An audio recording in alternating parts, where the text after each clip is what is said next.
आयुष्यात आपल्याला दिशा दाखवणारा एक हात कायम आपल्या सोबत असतो, तो म्हणजे आपला बाप. बाप नावाचं मोठं झाड घरावर बहरलेलं, माथ्यावरती सावली धरून घरासाठी झुरलेलं. ऊन वारा पाऊस वादळ जरा देखील ढळत नाही.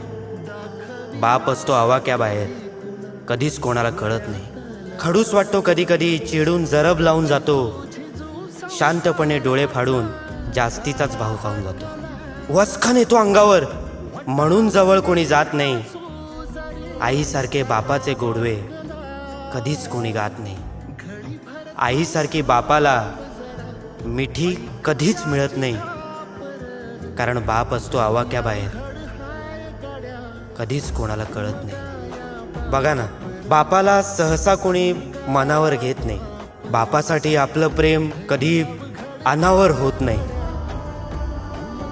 आभाळासारखा आपला बाप आपल्याला आयुष्यभर पुरत नाही. बाप गेला, आधार गेला, बाकी काही उरत नाही.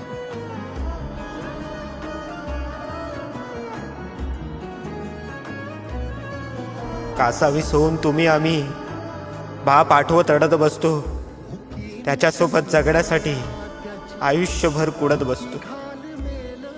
आयुष्यात बाप आहे तोवरच खरं जगता येतं. आयुष्यातलं खरं सुख आपल्या बापाकडंच मागता येतं. म्हणून एकदा बापाच्या खुशीत शिरून जगून घ्या. देवाकडं एवढं सुख जन्मोजन्मी मागून घ्या, कारण बाप झाल्याशिवाय आपल्याला आपला बाप कळत नाही. बाप असतो आवाक्याबाहेर,